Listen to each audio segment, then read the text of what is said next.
Indian chemical industry हमारे देश की इकोनॉमी का एक बहुत बड़ा हिस्सा है। ये इंडिया के जीडीपी और एक्सपोर्ट में बहुत बड़ा योगदान देता है। अभी ये इंडस्ट्री इंडिया के जीडीपी में लगभग 7% कंट्रीब्यूट करती है।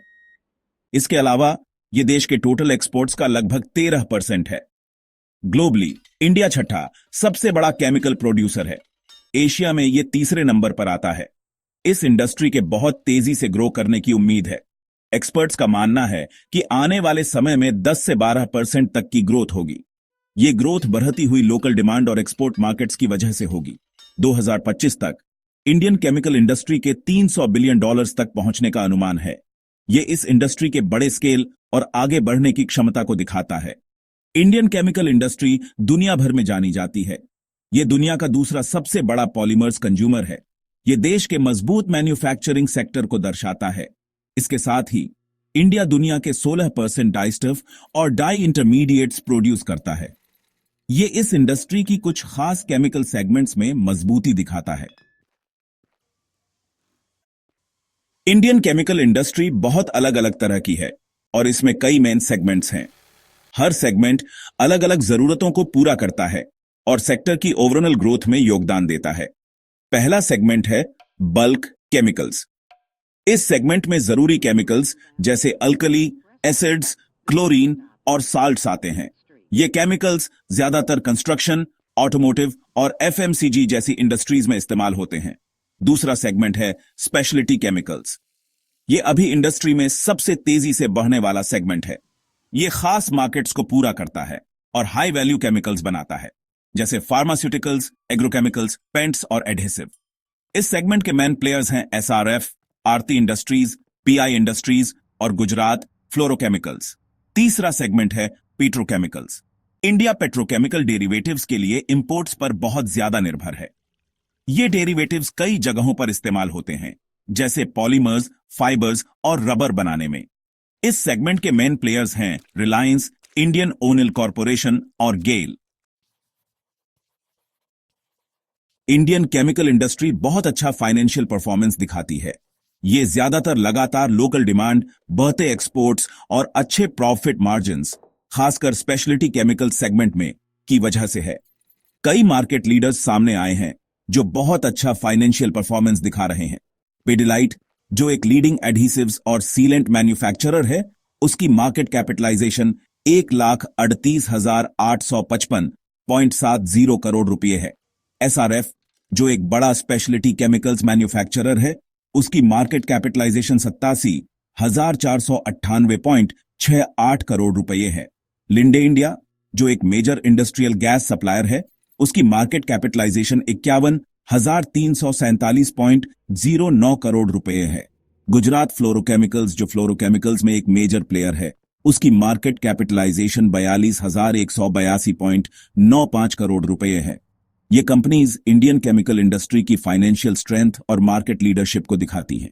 इनकी बढ़िया मार्केट कैपिटलाइजेशन और स्ट्रांग क्वार्टरली प्रॉफिट्स इनकी पकड़ और ग्रोथ की क्षमता को दर्शाते हैं। इन्वेस्टर्स इन कंपनीज की तरफ ज्यादा आकर्षित हो रहे हैं क्योंकि उन्हें केमिकल सेक्टर में बढ़िया मौके दिख रहे हैं।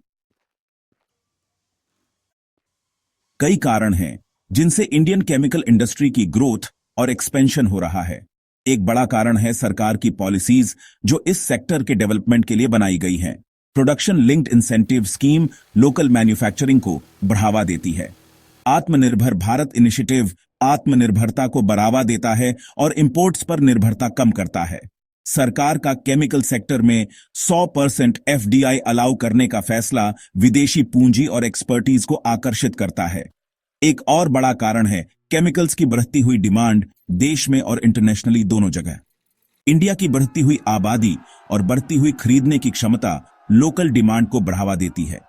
चाइना प्लस वन स्ट्रेटजी, जिसे ग्लोबल कंपनीज अपनी सप्लाई चेन को डाइवर्सिफाई करने के लिए अपना रही हैं, इंडियन केमिकल मैन्युफैक्चरर्स के लिए एक बड़ा मौका है। इनोवेशन भी ग्रोथ में एक अहम भूमिका निभाता है। इंडस्ट्री में bio based chemicals, green hydrogen technologies और खास तौर पर इलेक्ट्रिक व्हीकल्स और सेमीकंडक्टर्स के लिए डिजाइन किए गए केमिकल्स के डेवलपमेंट में तेजी देखी जा रही है। ये इनोवेशन न सिर्फ सस्टेनेबल हैं, बल्कि नए ग्लोबल ट्रेंड्स को भी पूरा करते हैं। जिससे इंडिया इन क्षेत्रों में एक लीडर के रूप में उभर रहा है। सेक्शन 5 इंडस्ट्री के सामने चुनौतियां। अपनी ताकत के बावजूद इंडियन केमिकल इंडस्ट्री को कुछ चुनौतियों का सामना करना पड़ रहा है, जिन्हें लगातार ग्रोथ के लिए दूर करने की जरूरत है। एक बड़ी चुनौती है इंपोर्टेड रॉ मटेरियल्स पर ज्यादा निर्भरता। अभी इंडियन केमिकल इंडस्ट्री में इस्तेमाल होने वाले लगभग 30% रॉ मटेरियल्स चाइना से आते हैं।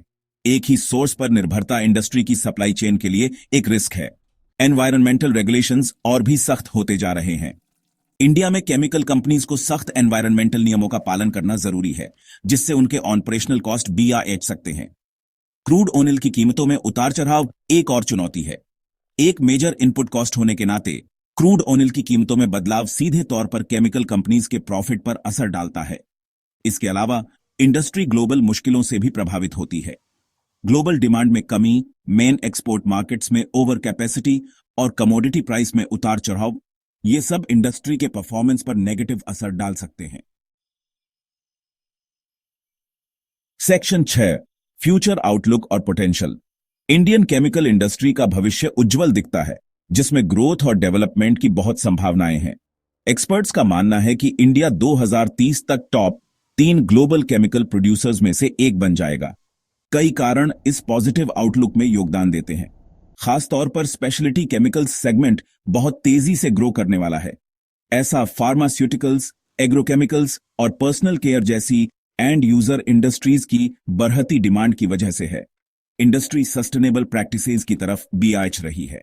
ग्रीन केमिस्ट्री, जो एनवायरनमेंट फ्रेंडली प्रोडक्शन प्रोसेसेस पर जोर देती है, ज्यादा लोकप्रिय हो रही है। कंपनीज इको फ्रेंडली केमिकल्स और प्रोसेसेस डेवलप करने के लिए रिसर्च और डेवलपमेंट में ज्यादा इन्वेस्ट कर रही हैं। बैकवर्ड इंटीग्रेशन एक और मेन ट्रेंड है। कंपनीज वैल्यू चेन में ऊपर की तरफ जा रही है, ताकि इंपोर्टेड रॉ मटेरियल्स पर निर्भरता कम हो। इससे न सिर्फ उनकी सप्लाई चेन मजबूत होती है, बल्कि उनकी प्रॉफिटेबिलिटी भी बढ़ती है। टेक्नोलॉजिकल एडवांसमेंट्स, खासकर प्रोसेस ऑटोमेशन और डिजिटलाइजेशन जैसे क्षेत्रों में केमिकल मैन्युफैक्चरर्स के लिए एफिशिएंसी बढ़ाने और कॉस्ट कम करने की उम्मीद है। ये एडवांसमेंट्स कंपनीज को उनके ऑपरेशंस को ऑप्टिमाइज करने और ग्लोबल मार्केट में ज्यादा कंपेटिटिव बनाने में मदद करेंगे। सेक्शन 7 इन्वेस्टमेंट के मौके और main players. Indian chemical industry investment के अच्छे मौके देती है। इन्वेस्टर्स इस सेक्टर की ग्रोथ की क्षमता को समझ रहे हैं और उन कंपनीज में इन्वेस्ट करना चाहते हैं जिनके सक्सेसफुल होने के चांसेस ज्यादा हैं। कुछ मेन कंपनीज जिन पर ध्यान देना चाहिए वो हैं पिडिलाइट, SRF, गुजरात फ्लोरोकेमिकल्स और लिंडे इंडिया। इन कंपनीज ने लगातार अच्छा फाइनेंशियल परफॉर्मेंस दिखाया है और इंडस्ट्री की ग्रोथ का फायदा उठाने के लिए अच्छी पोजीशन में है।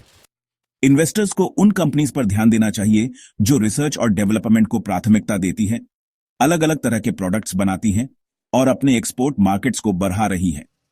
ये चीजें कंपनी के इनोवेशन और ग्रोथ के प्रति कमिटमेंट को दिखाती है। इंडियन केमिकल इंडस्ट्री में बदलाव आ रहा है, जो इनोवेशन, सस्टेनेबिलिटी और ग्लोबल एक्सपेंशन पर जोर देने की वजह से है।